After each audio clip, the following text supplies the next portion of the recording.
Addressing the media this afternoon, State Minister for Health Sarah Opendi said while the crisis is regrettable, normalcy should return by next week.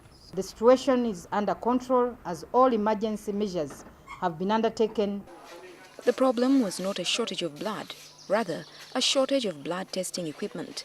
A consignment of testing kits arrived in the country only last week and has already been delivered to Nakasero Blood Bank and the regional blood banks. But what went wrong to begin with? We procure all our medical supplies through the national medical stores.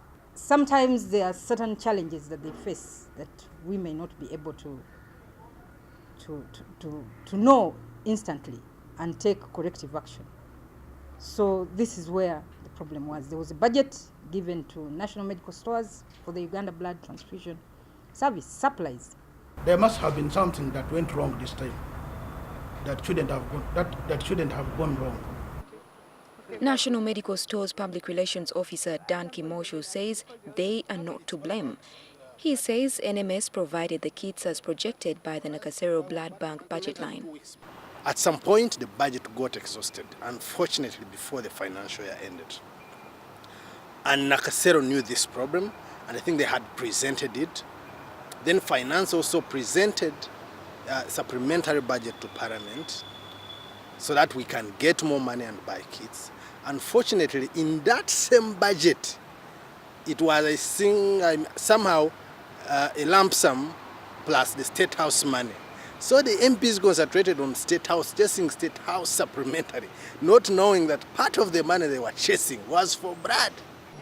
A portion of the blood testing kits is usually received from donors, but for one reason or the other, the blood bank did not receive any this time. The burden then fell on the national medical stores to meet the shortfall.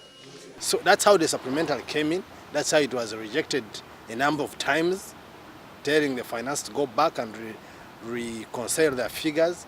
So while they were delaying, the crisis was cooking up. But like the minister, he says normalcy will soon return. And in the 2 weeks' time, we'll have supplied the next consignment. And the chapter will be closed until the financial year, the end of the financial year, when we'll have enough money to buy as much as possible to take care of everyone who needs blood in this country. An emergency arrangement has been made to test blood from the 4 regional blood banks of Arua, Gulu, Chitovu and Fort Portal at Nakasero and Bara blood banks until their kits arrive in the country on the 10th of June. Josephine Karunji Musisi, NTV.